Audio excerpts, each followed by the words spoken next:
Hi everybody, Cheryl and Lady coming to you from the Ladies Garden and Home, and it's the very last day of summer, so I thought it would be a really good time to kind of take stock on how this season went. So I hope you join us.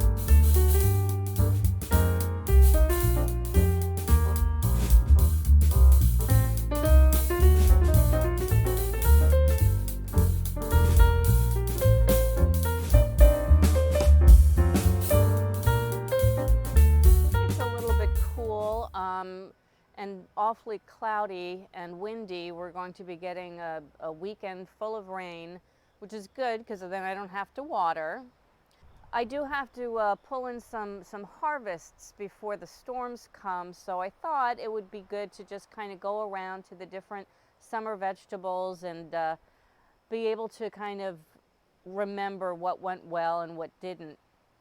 So before we start the harvest, though, I want to bring your attention to the petunias. Um, okay, I love petunias, I really do, but I do not like them probably after mid-July. They are a pain to continuously deadhead, and even when you do deadhead them regularly, they still get lanky and long and funny looking. So do me a favor, if next year I say I'm going to get me some petunias, can somebody please put in the comments below, don't do that, Cheryl, you learned your lesson last year. That'd be great. Well, I think overall the tomatoes in this bed really didn't do very well. Um, I don't think this is blight because it's not black, but they did die off rather early. Not all of them. Like, for example, this paste tomato, although it flopped over, is still doing well, and the San Marzano over here is doing pretty well. But I did have some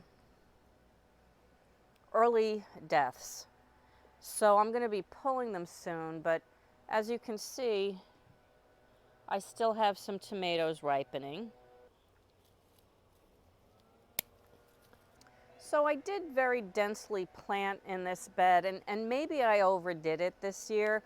I have celery in here, fennel, basil, marigolds, leeks, dill, and I'm thinking maybe I just packed in too much and their roots had to compete. That could be one of the issues, because I really don't have as much of a problem on the other side, which I'll show you in a second. I mean, over here, there's some dying off going on, which is natural, and I kind of stopped pruning too much, but as you can see, they're still growing. And these over here are the cherry tomatoes. Well, I'll have to tell you that I missed my sun golds. My sun gold seedlings didn't really make it this year. But I was glad to have some of my red cherry tomatoes. Those are the ones that I saved from seed from the supermarket. And I was really happy that this midnight snacker decided to volunteer for me, although they're not ripened yet. And over here, these are Kellogg's Breakfast.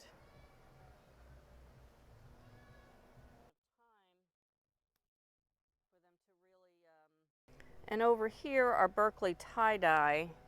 And I did actually lose one of the plants. But other than that, they made a great comeback towards the end of the summer here. Thinking back on it, I don't think I fertilized these enough. Probably didn't pay enough attention to them when watering until I got my tomatoes in, and then I got more on top of it. So next year I'm going to make onions much more of a priority. I am so happy about these broccoli. I can't believe that they lasted not only all spring, but all summer too. They've just been giving me such good florets. And I'm not pulling it anytime soon because now that it's cooling down, I think it'll be in its element.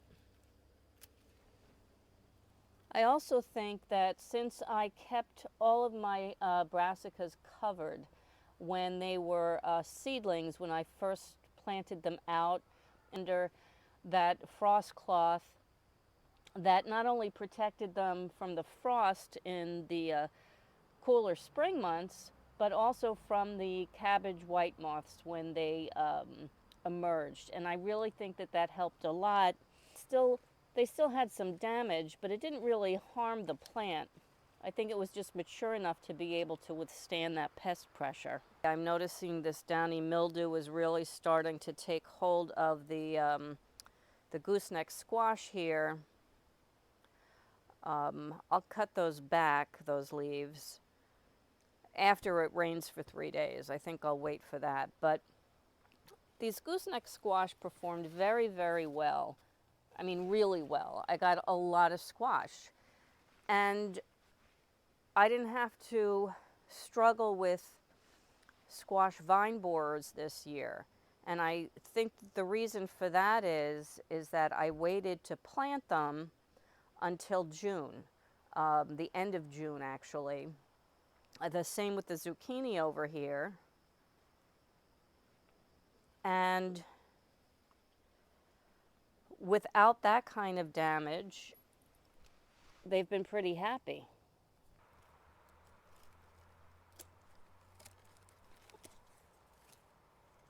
So these are some more Mexican sunflowers, and I absolutely love them. Not only are they super prolific, the plant got much huger than I ever expected it to. I am very pleased with the begonias and the coleus here. I was afraid that it was too shady. I am not pleased with the lobelia. I love them. I think they're so pretty, but they died so early, and I tried to get them to make a comeback and they never really did. So we're going to X the lobelia next year, but I think I'm going to stick with the coleus and the begonia up here. Also very happy with the impatiens.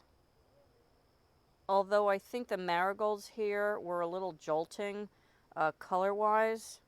So I may stick with more of a monochromatic scheme here next year. But the impatiens did really lovely. And I wish I had planted the pocketbook in a little bit more of a prominent place.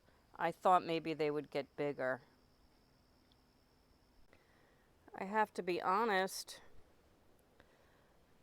I think this area would have been so much better looking if I had just kept up with the weeding. So now I have some fall carrots growing, but next year I have to keep on top of that. But the little rose bush area with just a fig named Sue, this came out very nice, and I've enjoyed that all summer.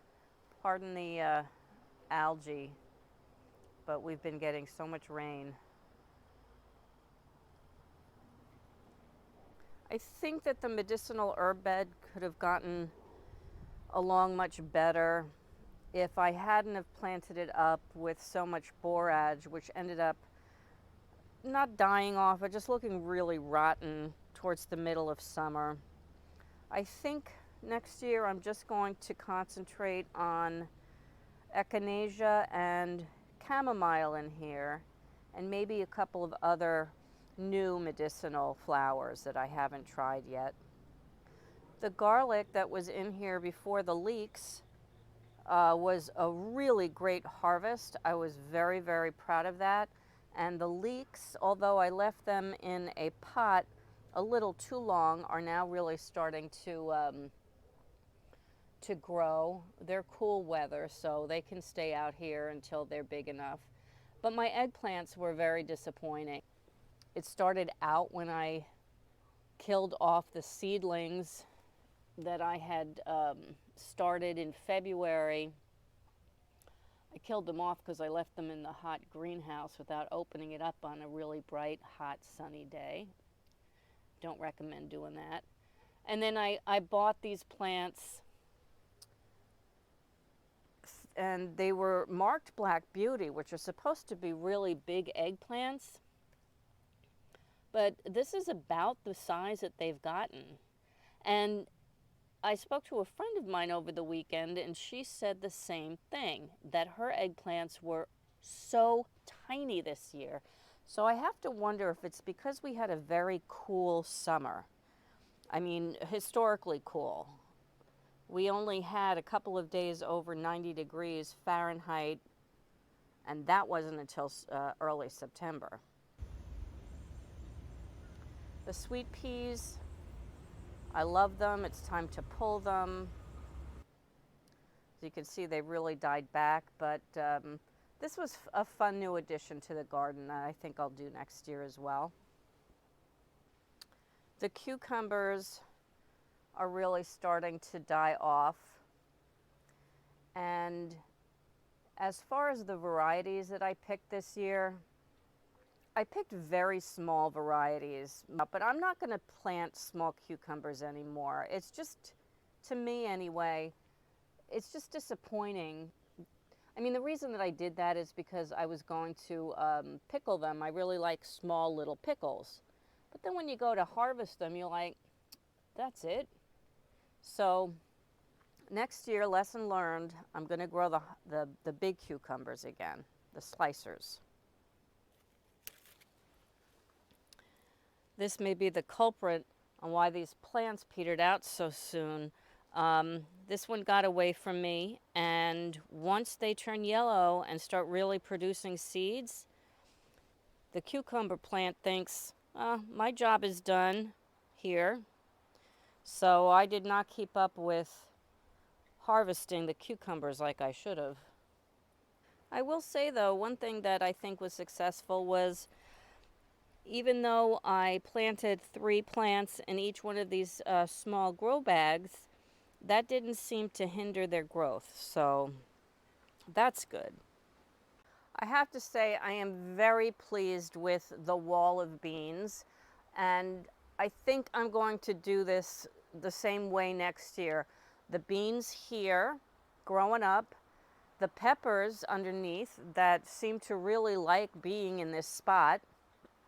So I'm going to probably put more peppers along this row here. And then the carrots underneath. I think this all worked. The beets back there, I didn't take into account how long these would take. I thought that, I don't know, I thought they'd be ready before the peppers got as tall as they did, but that's another lesson learned.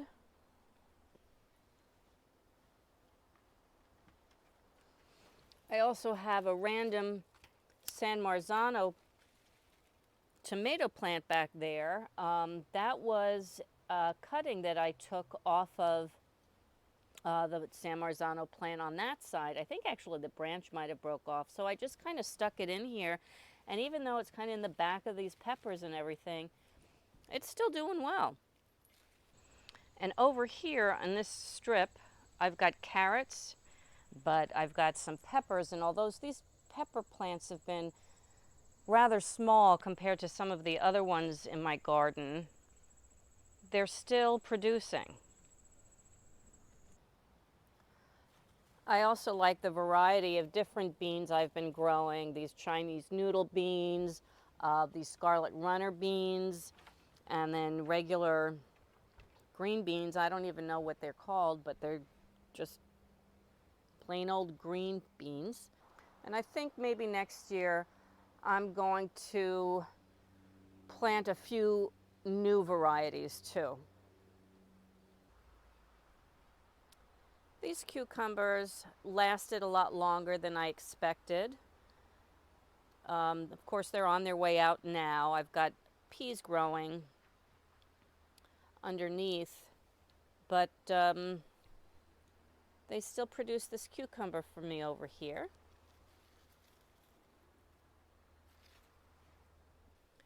And look what was hiding behind here. I got myself a pretty big cucumber. I guess all the varieties that I planted weren't mini gherkin size. Yay!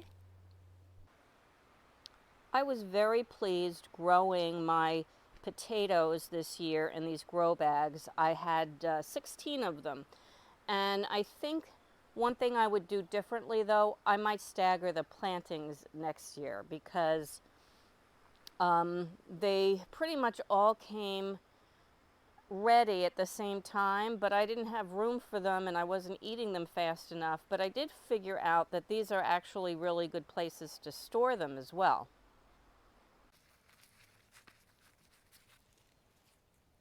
I'll figure out what these are by just looking up on my garden plan which variety this was. I don't really remember.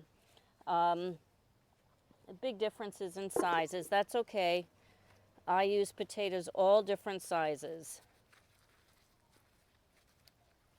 These are good for just mashing up, using them for mashed potatoes. They don't have to cook as long, and you don't have to sit there and cut them up before you pop them in the water.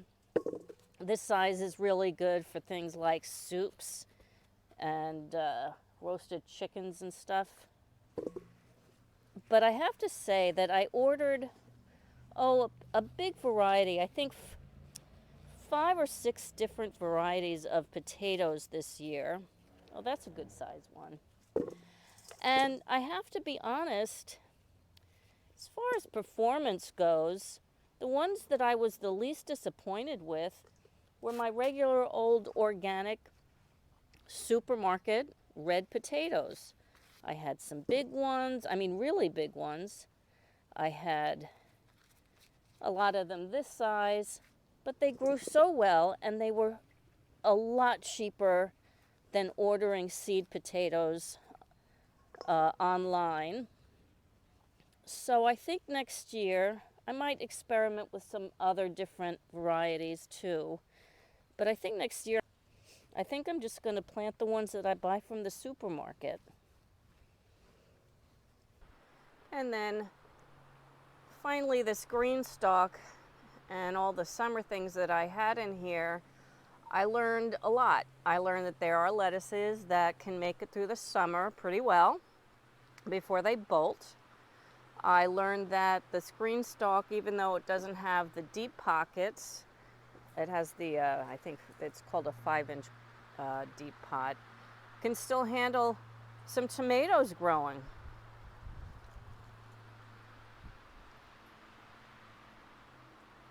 And I think one of the successes that I had with it was really making it very successional. As something goes out, something else is ready and something else is coming along. So I think I'm going to be more mindful of that even next year. This summer, my strawberries were really plagued by a fungus that unfortunately spread to my sugar baby watermelons, which I planted late, and I never got anything besides buds. And it looks like mostly male buds. So I think I'm going to try this again next year, but I might try it up in a better place, and I'm going to have to really do something serious about this strawberry cart. And although I did miss having flowers up here in my deck containers, I really did enjoy having all of my herbs kind of in this spot, especially all the basil. I tried 2 new varieties of basil besides my regular Italian flat leaf this year, cinnamon basil and purple opal basil, which is back there. And I think next year I'm going to experiment with a couple of more varieties of basil. I want to try holy basil, and I would really like to try, it's the other one. Oh, lemon basil. I'd really like to try that. So.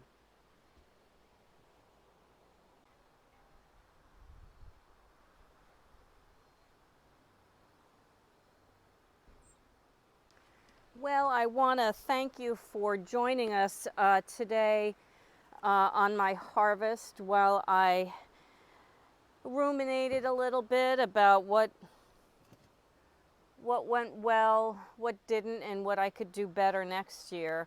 Because the good thing about summer gardening is there's always next year. Actually, that reminds me of a quote from The Great Gatsby. Jay Gatsby says something like, it's sad, isn't it, when summer is ending. It makes you want to, I don't know, reach out and pull it back. And then Nick says, there's always next summer. But we still have a little bit of time left to the growing season. Our frost doesn't normally come until, well, October 15th is the date that they tell us, but it's been coming later and later. So you never know. And of course, we've got our fall plantings to then start getting into. And then, of course, we've got our winter plantings too. So we've got some, hopefully we'll be doing year-round gardening here. Anyway, I hope you had a wonderful summer, and I hope you liked this video. If you did, please give it a like, and I hope you subscribe and keep an eye out for our upcoming videos. And from the Ladies Garden and Home, enjoy your gardening.